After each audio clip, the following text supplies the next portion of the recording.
Salmo 78. Meu povo, escute o meu ensino e preste atenção no que eu estou dizendo, pois falarei com vocês por meio de provérbios e explicarei os segredos do passado. São coisas que ouvimos e aprendemos, coisas que os nossos antepassados nos contaram. Não as esconderemos dos nossos filhos, mas falaremos aos nossos descendentes a respeito do poder de Deus, o Senhor, dos seus feitos poderosos e das coisas maravilhosas que Ele fez. O Senhor deu leis ao povo de Israel e mandamentos aos descendentes de Jacó. Ordenou aos nossos antepassados que ensinassem essas leis aos seus filhos, para que os seus descendentes as aprendessem, e eles, por sua vez, as ensinassem aos seus filhos. Assim, eles também porão a sua confiança em Deus.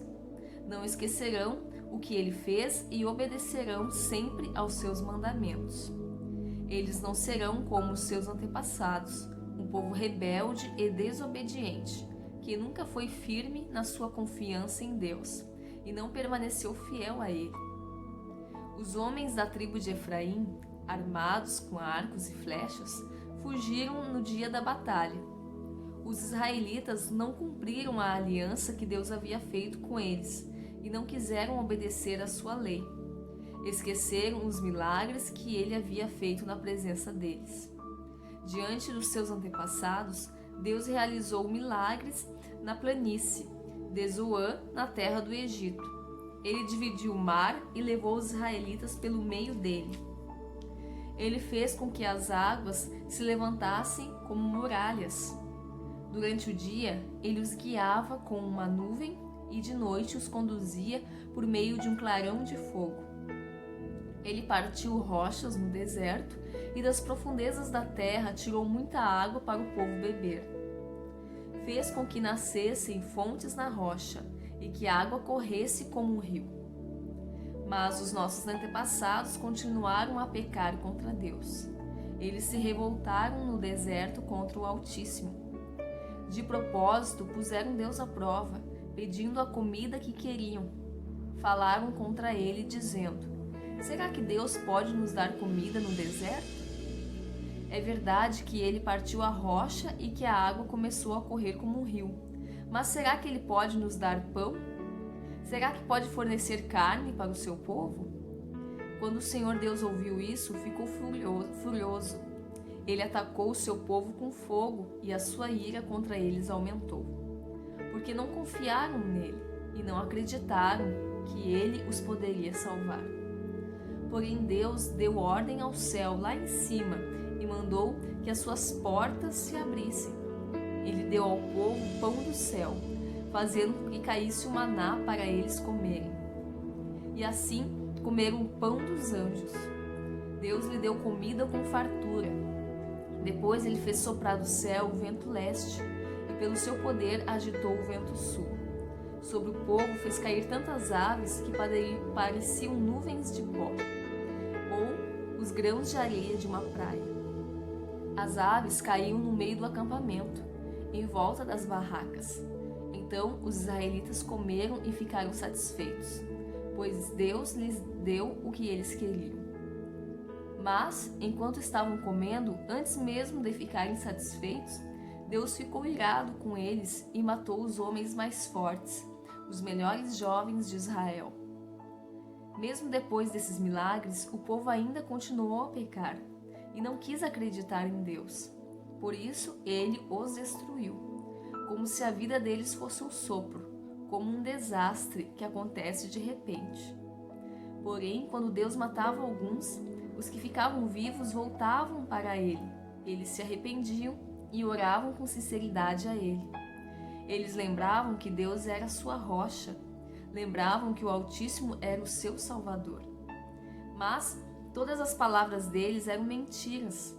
Tudo o que diziam era apenas para enganar. O coração deles não era sincero para com Deus, e não foram fiéis à aliança que Deus havia feito com eles. Porém, Deus teve misericórdia do seu povo. Ele não os destruiu, mas perdoou os seus pecados.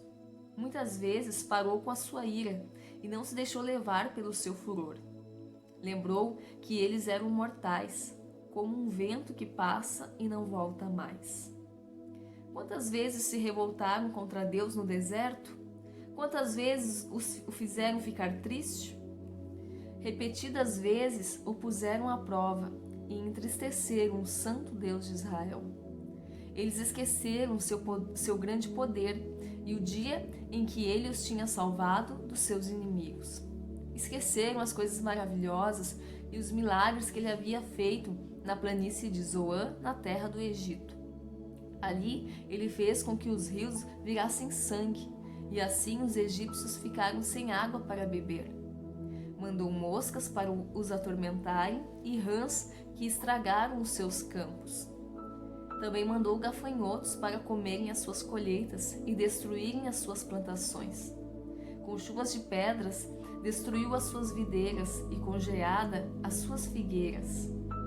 O seu gado e as suas ovelhas também morreram por causa das chuvas de pedra e dos raios. Eles os destruiu com o fogo da sua ira e com o seu grande furor e a sua maldição, que vieram como mensageiros da morte. Ele não parou com a sua ira, nem deixou que eles vivessem, mas os matou com uma praga.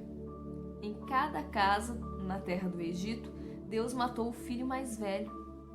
Depois, como pastor, Deus conduziu o povo de Israel para fora do Egito e o guiou pelo deserto. Ele os guiou com segurança e eles não tiveram medo, mas os seus inimigos foram cobertos pelo mar. Deus levou os israelitas para a terra santa dele, para as montanhas que ele mesmo conquistou. Ele expulsou os moradores daquelas terras, enquanto o seu povo avançava. Repartiu as terras entre as tribos de Israel e deixou que os israelitas morassem nas casas dos seus antigos moradores. Mas os israelitas se revoltaram contra o Deus Altíssimo e o puseram à prova, não obedeceram aos seus mandamentos e foram desleais e rebeldes com seus pais, traiçoeiros como flechas atiradas com um arco defeituoso. Eles os irritaram com seus altares pagãos e com seus ídolos fizeram com que ele ficasse enciumado. Quando Deus viu isso, ficou irado e rejeitou completamente o seu povo. Ele abandonou a sua tenda sagrada, que estava em Siló, a casa onde ele havia morado entre os seres humanos. Deus deixou que os inimigos tomassem a arca da aliança, que representava o seu poder e a sua glória. Ele ficou irado com o seu próprio povo e deixou que eles fossem mortos pelos inimigos. Os jovens foram mortos na guerra e as moças não tinham com quem casar. Os sacerdotes foram mortos à espada e as suas viúvas foram proibidas de chorar por eles. Então o Senhor acordou como de um sono e gritou como um homem valente, embriagado pelo vinho. Ele fez com que os seus inimigos fugissem, derrotados e envergonhados para sempre. Ele rejeitou os descendentes de José, não escolheu a tribo de Efraim. Pelo contrário, escolheu a tribo de Judá, o monte Sião que ele tanto ama. Ele construiu o seu templo, parecido com a sua casa no céu, e o fez firme como a terra, como está segura para sempre. Então Deus escolheu o seu servo Davi. Ele o tirou do curral de ovelhas, quando ainda pastoreava o rebanho. Ele o pôs como rei de Israel, como pastor do povo de Deus. Davi cuidou deles com dedicação e os dirigiu com sabedoria.